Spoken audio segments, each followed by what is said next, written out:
Good morning, everybody. Hope everybody's doing well. Happy Monday. For those that are joining us live or close to live, we're in that time of the year, that July 4th weekend time of the year. Summer is here. It's getting warmer, getting hotter. Summer is a great opportunity for us to grow. It's a time where the world slows down a little bit. When the world slows down, we get to speed up. The tortoise and the hare. When everybody slows down, we get to keep on chugging, knowing that if you just come at it every single day and everybody comes back, you're that much better for it. I think one of the great bits of advice that I've gotten over this whole virus thing was one of my rabbis mentioned to me, he said to me, don't pretend to go back to normal. Like if that's how you see of this, what's going on is that we're waiting to go back to normal.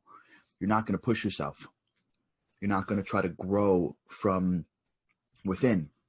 I don't know if I've succeeded or not, but the idea, the concept that everything in life is a time to grow. And sometimes the growth period takes place outside. Sometimes the growth period takes place inside. Typically this is a winter-summer dichotomy, where winter is the time that is designed for inner growth, introspection, long nights. And summer is a time for outer growth. Doing, failing, trying, doing. This year has a little bit of a different feel. Doesn't feel like March, but it still feels like we still have a little bit of more inner work to do. Got a great question. I got two great comments yesterday. One from Orit, who mentioned to me yesterday that really the learning that we're talking about is less a guy coding and more machine learning, which is adaptive learning. I got another comment that we're going to talk about later on, maybe this week. But I want to really delve into that. She's right. The intention of growth is not, I can go into my brain, find the broken code, and fix it. The intention of what we're talking about is, when we talk about growth, we're really talking about change. Growth is like evolutionary change. Our body changes. It just grows, as opposed to the change is incremental. Even if there are dynamic pieces to it, usually change takes place over time. But if you get underneath it, really it's change. Something is changing. Something is there that wasn't there before. Something that was there is now changed. If you really go into what change is, it could be the betterment of something, but the betterment of something means there was something there that wasn't there before. My muscles have some level of strength that was built because of hard work that wasn't present before. In my brain are connections that were formed that weren't formed before. And if you ever want to really try this, memorize something.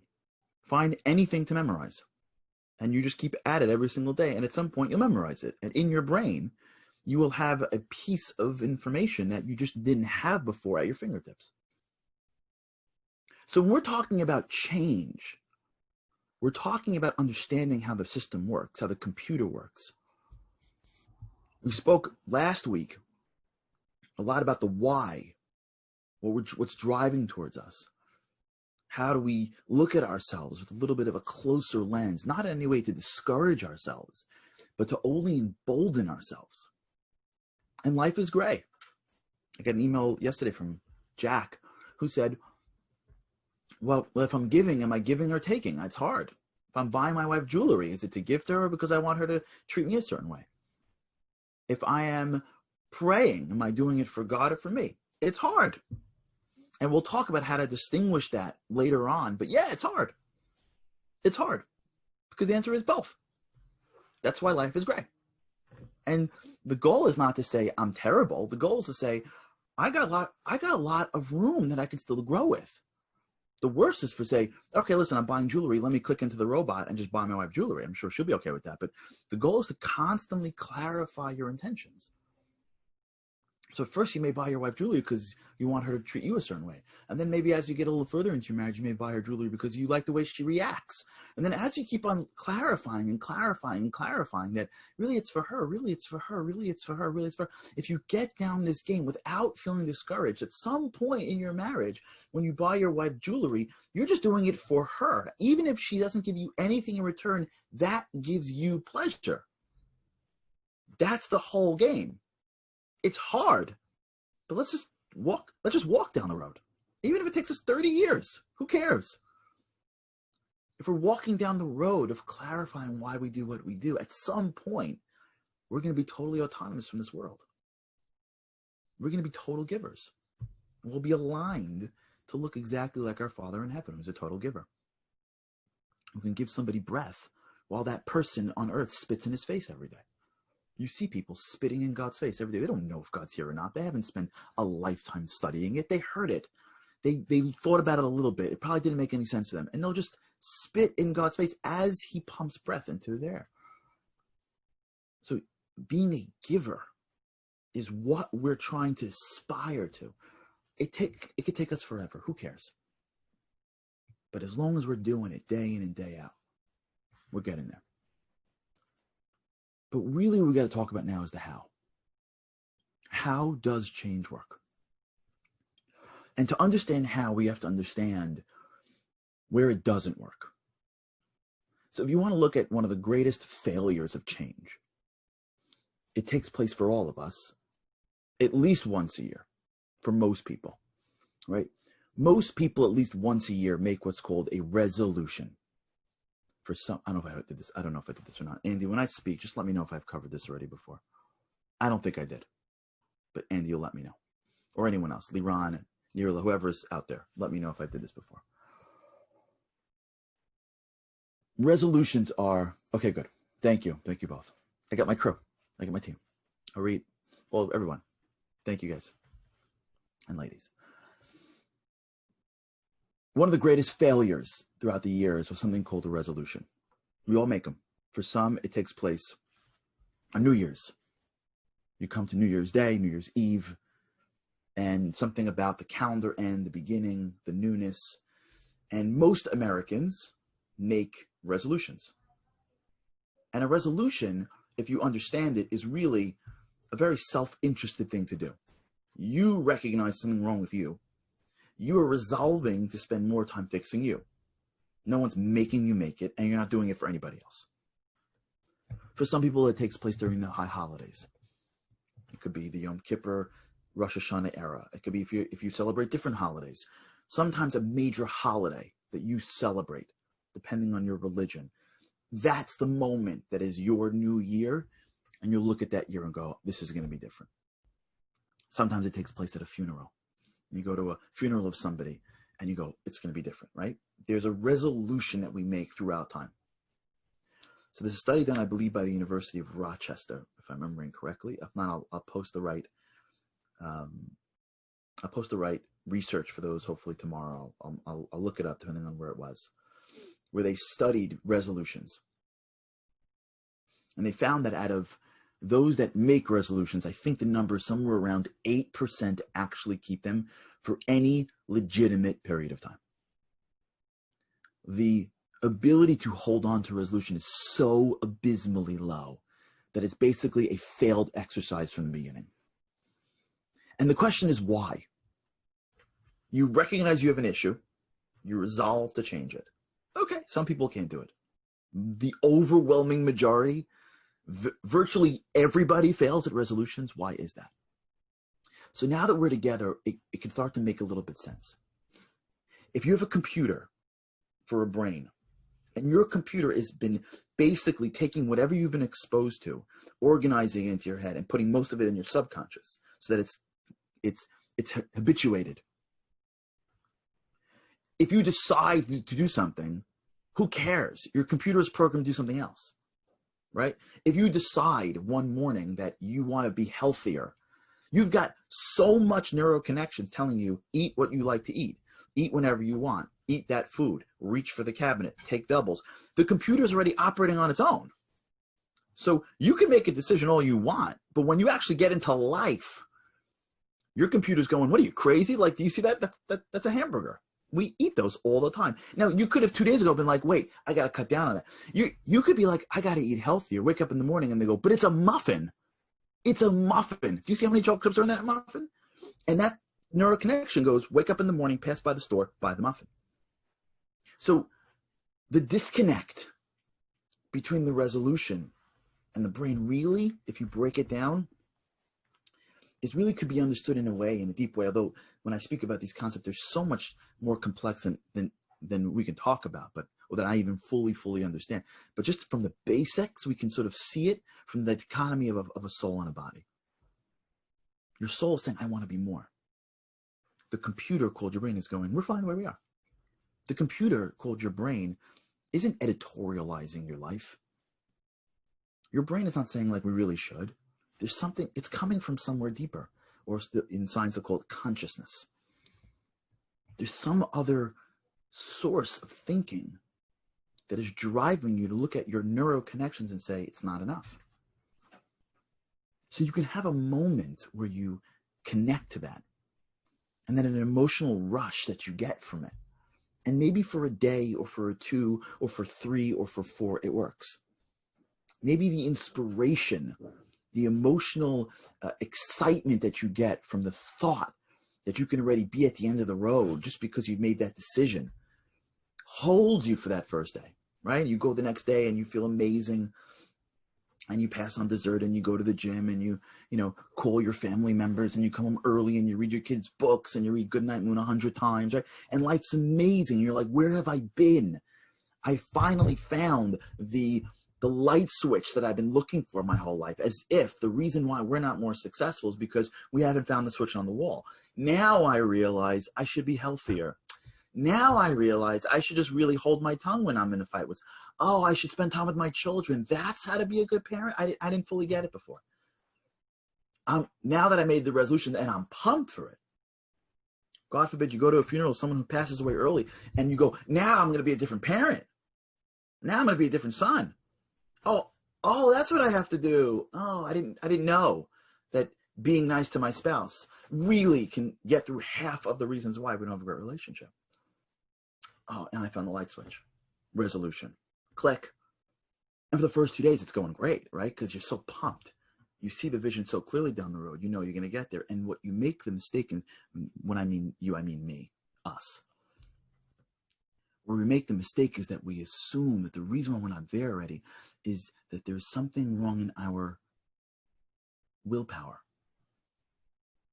You know why he's so good at that? Because he has such good willpower.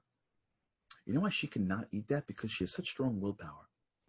You know why that person is making in this world? Because they've got grit, determination. They can handle resilience, as we spoke about yesterday. That word resilience. The reason why we think we're not more is because as if there's this trait called willpower and all of its separate words that go with it. That really means that guys like Michael Jordan just have this inner desire that the rest of us don't. Now, there is truth to that. There is a desire that they have that we don't. But that's not the whole answer. The reason why we're not more isn't because we lack desire to be more. Okay, there is some truth to that. There is some level of desire that some people have that others don't. But there's something a lot bigger. The reason why we're not more isn't because once you find the light switch called desire or willpower and you start to turn it on, now you can go wherever you want. That lasts, but not for a very long period of time. You can go to the well called willpower, and you can hold out for weeks, maybe even months. But that's not how it works. The reason why we're not more is because our brains aren't programmed to be more. The reason why we're not more is because in our subconscious mind, our neuroconnections do not have the connections that lead us to doing things in an excellent way. If we would build the right code, even if through the concept of machine learning, if we would learn and understand what is the right code to put in our minds, then we would change. Our brains, our computers would change from looking at the world and making connections that were mediocre or above average connections to connections that were excellence. If we train ourselves to approach food in a certain way, to approach people in a certain way, to approach analyzing our life over time, our connections would be that of excellence. So what would feel normal to us is to operate in a way of excellence. It may be physically exhausting, but that's not what's blocking us. It's not physical exhaustion, it's mental exhaustion. It's the mind's inability to know what to do, so now it has to override the system. So make sure that's clear before we move to the next piece. If your brain is saying, go left, eat that food, say that thing, give up, and because you get emotionally charged, aka inspired, you say, no, we're not. The mental exhaustion that takes place between no, we're not. What do you mean this is who we are? No, we're not. This is who we are. That mental exhaustion is why we stop. It's not just the physical exhaustion that goes along with keep on running. It's the mental exhaustion that goes along with yes, we are, no, we're not. Yes, we are, no, we're not. We're like, brain's like, what's going on? This is how we do things. I know how to do this. This is called a code. Walk into the kitchen, eat what you want. What's happening? What are you doing over there? What's with the whole why aren't you putting your hand into the fridge? What just happened? And the emotional energy that you've got to use to not go into that fridge is you're using through inspiration. You're dragging it and your brain's rolling. It's a war. So how do you deal with it? How does it work? So we have to understand how we change. First, you have to realize that our power, I hope I have enough time to talk about this. Maybe I don't. We'll start now. We'll hopefully continue tomorrow. You have to realize that our willpower is a finite resource.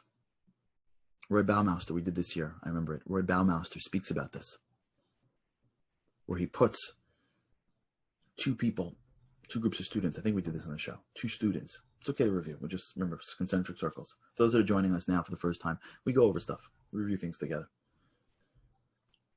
Roy Baumeister did an experiment with college students where he put students in two different rooms, both leading to a test that they were supposed to take, but the questions were literally impossible. So he was only testing to see how long they would last before they gave up. He told them it was a tough test, but he didn't tell them it was an impossible test. So he got college kids to sign up to take a test. They thought they were supposed to take a test. He was testing to see how long they would last before they gave up. Now, before they get to the testing room, he had them wait in two separate waiting rooms. In waiting room one, he put chocolate chip cookies. Freshly baked tray of chocolate chip cookies.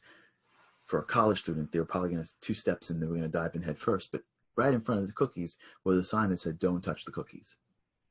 Can you imagine these kids sitting in that room, like going out of their minds? The whole room smelt of chocolate chip cookies, and they're literally in hands, and no one's in the room. Just a sign says, don't touch the cookies, and they're just like fighting themselves the whole time. They go into the room, they last 8 minutes, and they quit. In room 2, he puts in a tray of freshly cut radishes. And he says, don't touch the radishes, and the kids go, yeah, no problem. I won't touch the radishes. They walk into him, they last 22 minutes. And he starts to develop a theory called ego depletion. Ego from the Freudian sense of self, not arrogance. And here's his theory. All of us have a finite amount of willpower every day. It depletes.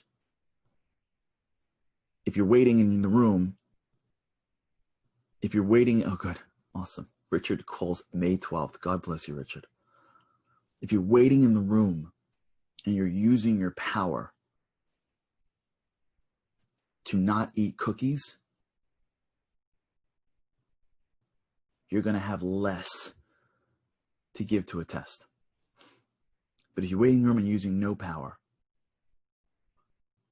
to not eat radishes, you'll have more for the test. Now, the reason why that's so important, why we're doing this again now, is now that we've spoken about the why, we start moving into the how again. We have to realize that if we're relying on willpower to get us to where we got to go, we're going to fail. Willpower alone can't take us there because it's a finite resource.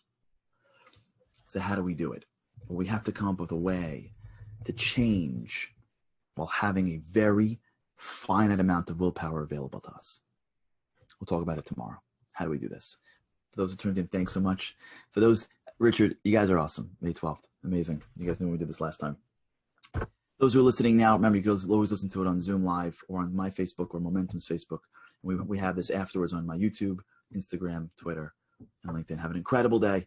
And with God's help, I can't wait to speak to you tomorrow. We're going to talk about how to use, with God's help, how to use that limited willpower to take us to the places that we want to go. Have a great day, everybody.